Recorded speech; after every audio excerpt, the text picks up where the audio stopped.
Hello friends, welcome back. Welcome back to Strategic Management and Leadership.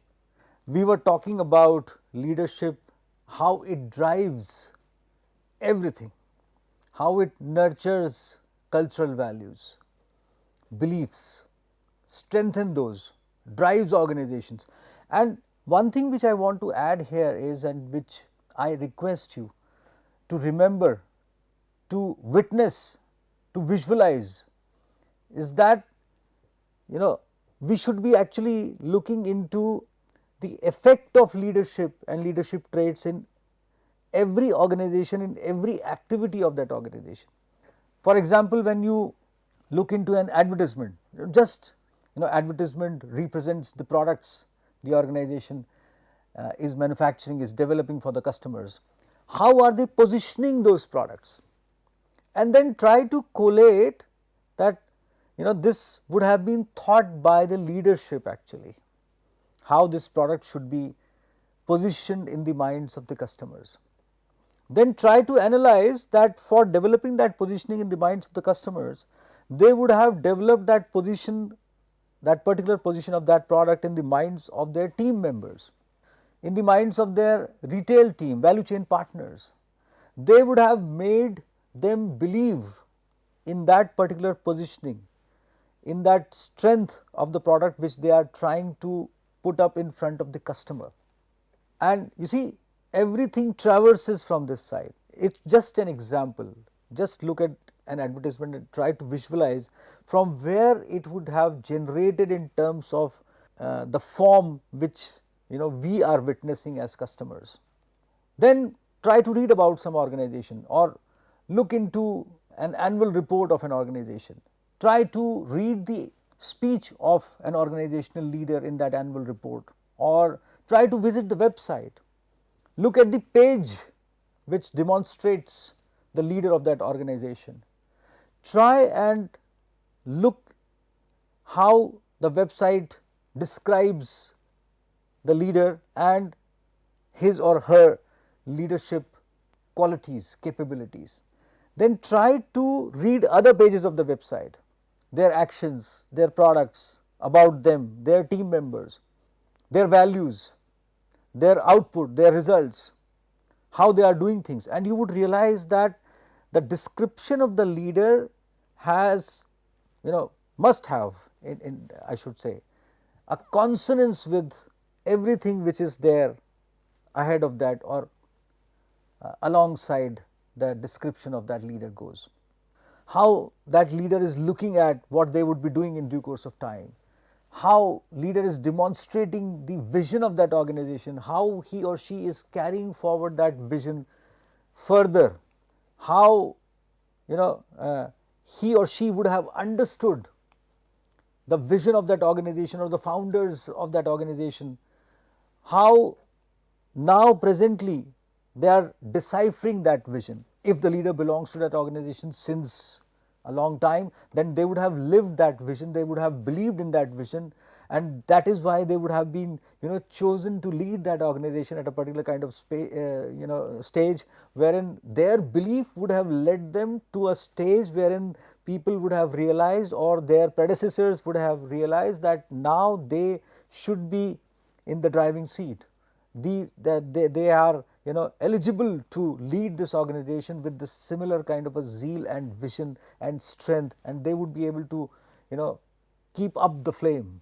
I told you that there is a video called Keepers of the Flame about Tata as an organization, and you would realize when you watch that video, so you would enjoy that, and you would realize that how they demonstrate that vision was envisioned and then nurtured throughout the organization. I would be talking about that, and I would be talking about vision and envisioning in my subsequent session, but as of now we are focusing upon leadership.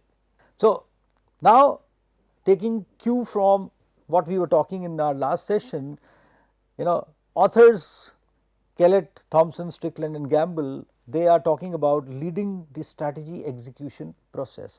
How leaders, they are implementing the strategy, they are executing the strategy. You see, they have envisioned a path vision and a path, that is called strategy, and then they are taking steps, strategic steps, and that is what we are calling execution of strategy. So, from this side to that side.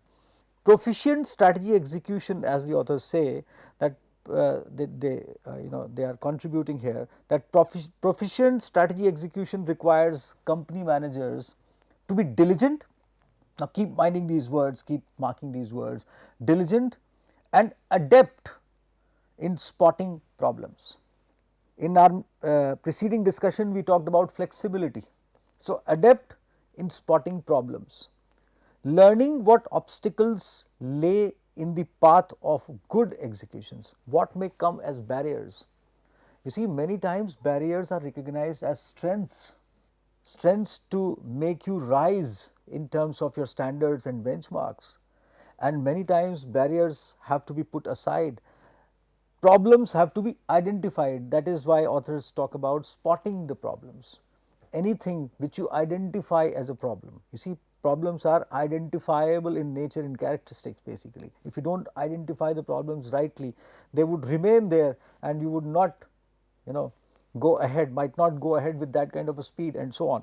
So, what obstacles lay in the path of good execution, and then clearing the way for progress, eliminating the problem, solving the problem. The goal must be to produce better results speedily and productively.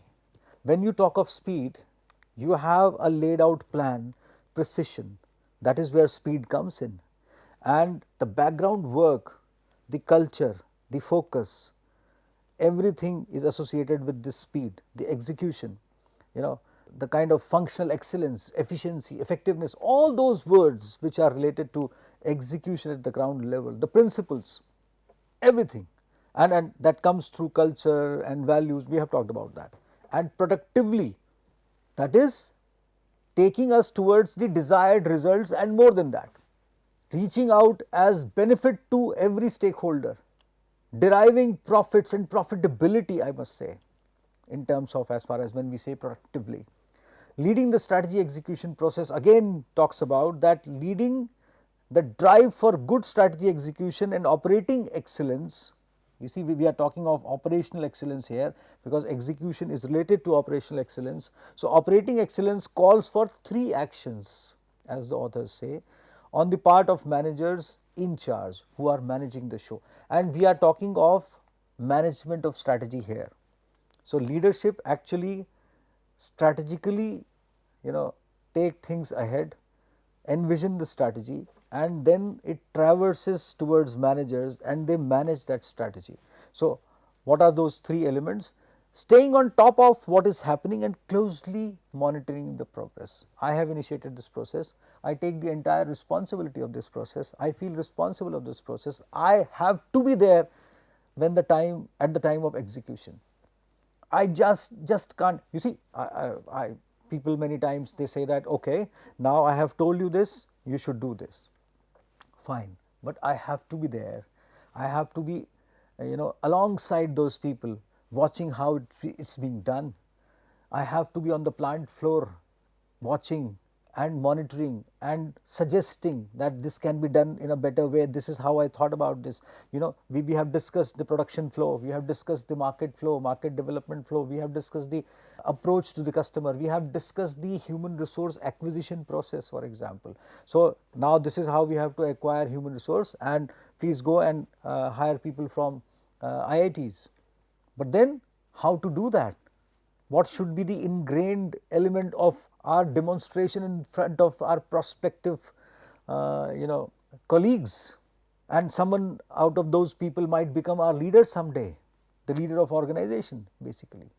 So, how to go and tell them that this is what we believe in, how to execute that, what kind of words we would be using, and how to motivate them to come and choose this organization as the part of their lives, to live with that organization for rest of their lives basically. It is a difficult thing basically, but then this is how they do that. Then the second point is putting constructive pressure on the organization to execute the strategy well and achieve operating excellence. Motivating people, push them ahead.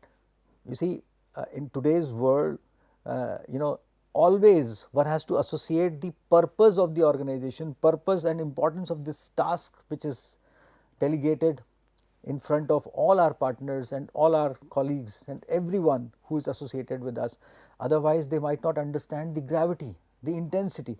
That can only be done when you are there actually.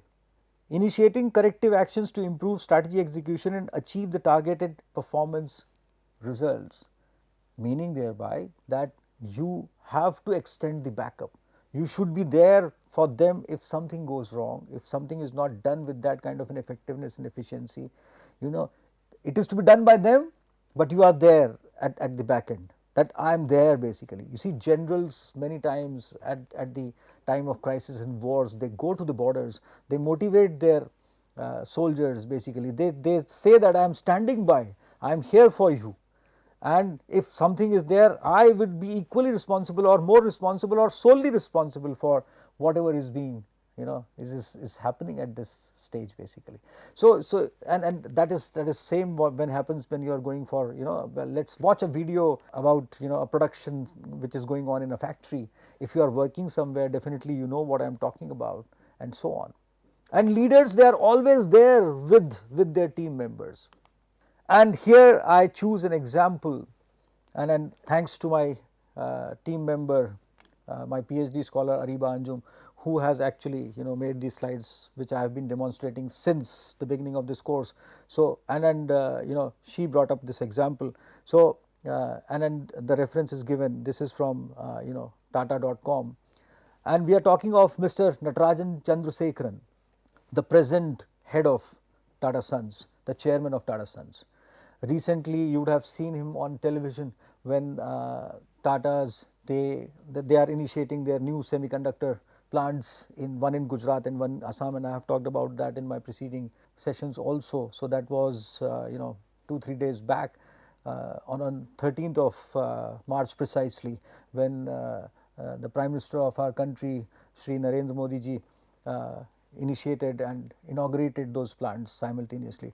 So and Mr. Chandrasekaran also spoke there. So you see, Mr. Natarajan Chandrasekaran is the chairman of Tata Sons, the holding company and promoter of all Tata Group companies. And for reference, you can go to the link which has been given at the foot of the slide. So his appointment, and now look at whatever we have talked about in terms of organizational leadership. So this description demonstrates that. His appointment as chairman of Tata Sons followed a 30-year business career at TCS, which he joined from his university. So he joined TCS and started working with the company and started contributing there. So he would have joined at a particular level wherein he would have been interested with a particular kind of a task. So he started his journey from there. Under his leadership, TCS generated large revenue and consolidated its position as the largest private sector employer in India and country's most valuable company. That was the time when he was leading TCS. So he joined TCS, he became leader of TCS, and then he became leader of chairman of Tata Sons. Since that is how this link and website describes about him. So since he has taken over as chairman, he has been driving transformation of group towards digital sustainability and supply chain resilience. This is what he is focusing upon at this moment as a leader. He is carrying forward the vision of the organization, which he has believed in for a long time. He has worked within the frame of that vision, nurturing that vision as a belief. He has adapted those cultural values and submerged his values with those cultural values and become the part of that culture, inside out basically. The group has forayed into new businesses including electronics manufacturing, consumer internet platform and mobile technology for 5G in India, and recently in semiconductors. The Tata Group has expanded its aviation presence with the acquisition of Air India and is building a large global airline. That is how he is taking it further. Here I just wish to mention that Air India was brought into this country by Tata Group, and today Tata Group is actually furthering Air India. They have acquired the same airlines. Basically, it has come along a full circle. Now there are few leadership lessons from personalities like Mr. Natarajan Chandrasekaran. One is loyalty. So he joined TCS as an intern software programmer who rose through the ranks to become, at 46, one of the youngest CEOs of Tata Group. He must have worked hard. He must have submitted to the cause and the purpose of the organization and devoted his purpose to submerge in that purpose basically. And he would have envisioned that if given an opportunity, I would be taking this thing ahead in these kind of terms. He would be living with those kind of things at the end of the day. A man who leads. He is known to spend long hours at work. Leaders usually do that. He trusts his team implicitly. That is again an important trait which leaders they have. Empowering them to take on responsibilities, to feel responsible the way he feels responsible. He would have been telling them, and he must be telling them, that I am there for you. I would stand by. Discipline and dedication. This is a very important trait of leaders. And you see, when I talked about Bapu, look into the discipline of what Bapu nurtured throughout his life.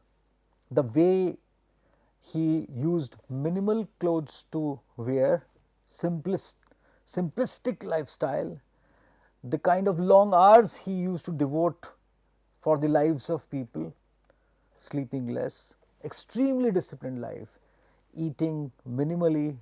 I do not say that, I should not say that everyone should be doing that, but this is how they discipline themselves, that is how they bring dedication. They reduce their own life's requirements and then they focus upon what they do. So, Mr. Natarajan Chandrasekaran has a passion for marathon running. That is important, that is interesting, and thanks to Ariba, she brought it, that he has a passion for marathon running, demanding stamina, discipline and willpower. When you run marathon, I am not a runner, but I know people who run, so they tell that it demands stamina, that means strength, you have to keep going, discipline and willpower, strength. And that, you see, willpower is willpower. If you develop willpower through running, basically it actually gets ingrained in your persona and personality. This lesson gives us an important way of thinking basically, that we should develop something which develops our willpower, or we should get associated with something which develops our willpower. Despite extensive work in travel, he prioritizes running. Mr. Chandrasekaran has also said that this passion has shaped his thinking as a leader and made him something of a long distance thinker. I remember I read somewhere that Professor Daniel Kahneman, whom I admire, and millions of people admire him, he is a Nobel laureate, won Nobel Prize in 2002, and in one of his books, Thinking Fast and Slow, which is a very important book in this world, he says that he used to take long walks while he was thinking basically, and he was envisioning how this world should be, and he has devoted much of his, he has credited Professor Amos Tversky, his close friend, for several of his thoughts which he nurtured along through those long walks along with him, and many times alone, as he says. So, humility. He is known to be a people's person who always has a polite response to the emails, politeness, humility, resilience, absorption, and emails and text messages sent to him. After the announcement of his chairmanship of Tata Sons, he said, I'll need a lot of support. You see, he is actually extending his faith in his team members, in entire organization. I was talking to a very senior executive of Tata's recently, and they are associated with training 900,000 employees of Tata's different companies, and when I envision that Mr. Chandrasekaran is leading large number of team members, so I'll need a lot of support. It is never one man's job, and it will be a collective leadership. A collective leadership. He is actually submitting that you are to be credited for everything which I would be extending to you, and you are this is a collective leadership which I want to nurture all through basically. A great thought. So then Kellett, Thompson, Strickland and Gamble, they have talked about management by walking. Management by walking around is one of the techniques that effective leaders use to stay informed about how well the strategy execution process is progressing. I have witnessed several organizational leaders on the floor all the time. Many times when I visit plants, factories, offices, marketing organizations and so on, I realize that they are always there. They are never there in their offices basically. So they are there with the people with whom they are working actually. They are always there, sharing lighter moments, guiding them, taking notes and lessons from them, and further envisioning things because of those lessons and so on. MBWA provides management by walking, provides opportunities to give encouragement, give encouragement, lift spirits, and unamputated spirit.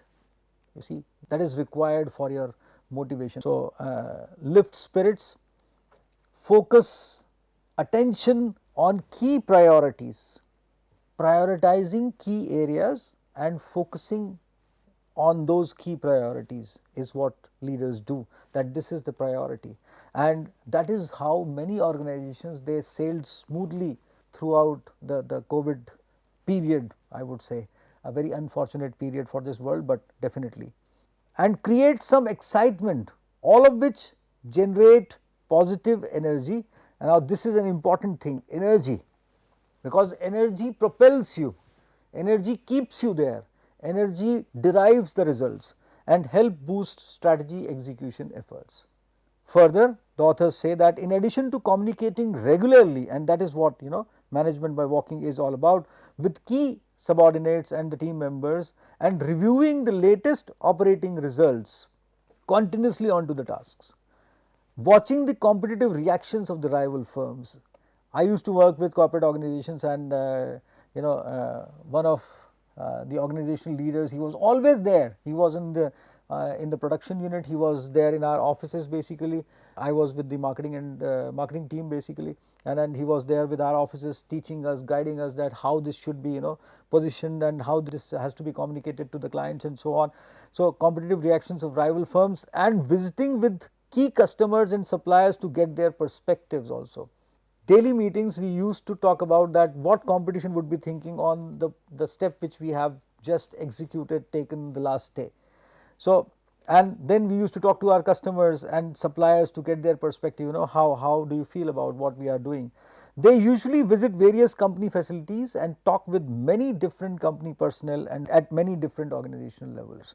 Recently, I was meeting one of the global CEOs of a very large company who is an alumnus of IIT Roorkee. He visited us. And he was visiting India and was going to different setups of his company in India and the adjoining countries. And when I was talking to him, then when did you leave your home? He said, it's been almost a month, I have been continuously traveling. And yes, he told me an interesting thing, that he has been credited by his airlines for millions of miles for traveling continuously. He said that I have to travel so much because I love to visit different regions of my organization and regional offices and talk to my clients, customers, my team members, and I visit them and I understand their problems and I then resolve their problems and so on. And then from this place he left for other countries, and he told me that I would be reaching back home after 2 months or so and so on. And we discussed that how your family would be feeling about this, and he said that finally someone has to adjust with whatever things are, and then they appreciate what I do. There are several examples on this. Steve Jobs, a very famed co-founder of Apple, was noted for his practice of MBWA, management by walking, as a CEO, spending considerable amount of time on the floor with his employees every day, as the book describes. Walmart executives, you see, Walmart is a very large organization, Apple is also a very large organization. Walmart executives have had a long-standing practice of spending 2 to 3 days every week visiting Walmart stores and talking with store managers, employees. Sam Walton, Walmart's founder, insisted the key is to get out into the store and listen to what the associates have to say. I remember one of the senior executives of an electronics company whom I knew as a friend and as one of the clients we were serving when I was working with a media company. He used to go to the retailers of his organization and used to stand there in the evening and used to talk to the owners of that retail outlet and then the customers there, without telling the customers who he is, you try to understand what they feel about these kind of the product, as well as what kind of problems they are having with the products, how well they are being served, and so on. I remember a very owner of a very large restaurant whom I knew and admired. He used to serve his customers himself. Used to take dishes to them, used to take orders from them, and never revealed that who he is. Basically, he was always there. He was trying to understand what customers. He used to ask them, how do you feel about this dish, why aren't you eating this particular thing, basically we have prepared this way. He used to call the chef, and chef used to introduce himself and tell that this is how I have prepared this, and his identity was never revealed. He wanted to know that what customers are feeling about the dishes they are constituting, they are structuring, they are making, and how things are, and he had a very successful business, basically. I remember I read somewhere that Dr. Vijay Kurian, the person behind Amul, used to visit every village, every stakeholder, every supplier, and used to talk to customers, used to talk to people around him, and so on and so forth. There is an element of managerial succession which is related to what we are talking to. So, organizations select managers and strategic leaders from two types of managerial sources, internal and external.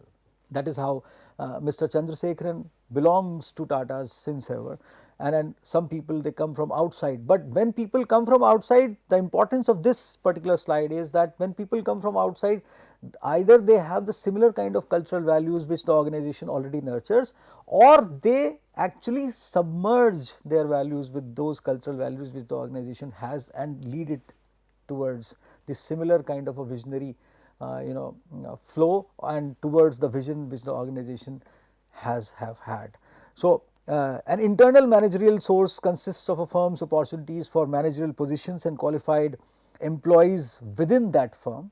Many we have just talked about that. An external managerial source is the collection of managerial career opportunities and the qualified people who are external to the organization in which the opportunities exist, and so on. So, many times you have to bring in successors from outside, and how do you identify those successors? You identify those successors on the basis of the values they have, so that you can have a fit with and synergy with the values your organization has, because you know that you would be giving this organization in the hands of this person who must take it in a similar flow with a greater speed and greater efficiency and greater thought and greater high performance and benchmarks, and so on. There is an interesting paper by Kapili, Singh and Useem, Leadership Lessons from India. Although leadership traits at the fundamental level are quite similar, you go anywhere in this world, basically, but then Indian leaders, they nurture Indian cultural values, and definitely, as I told you, it's a land of Bapu. There are several kinds of influences we have had from Bapu's thoughts and principles. So, I am not saying that this paper precisely is talking about Bapu's thoughts, but they have tried to identify some difference between the leadership here and the rest of the world. And the main points which this paper talks about in terms of Indian leaders, how Indian leaders prioritize their key responsibilities, that is, they say that in the form of input for business strategy, that is their priority, organizational culture, guiding their employees, owners and investors' interests. Probably these four principles might be followed or are followed by several other leaders around the world. There is no contest to that, but authors talk about, this paper is interesting, and I have just quoted this paper in front of you so that you can read these kind of sources for understanding if there is a large difference between this side and that side, or the leadership which belongs to India or has been nurtured in India in terms of business leadership or organizational leadership and the rest of the world. If at all it is there, we should mark that, and the reason would be the fundamental culture we have been nurturing. So, I would be coming back to you with lots of insights on vision and how vision is, how people, how leaders, they envision things, basically, in my next session. Till then, goodbye.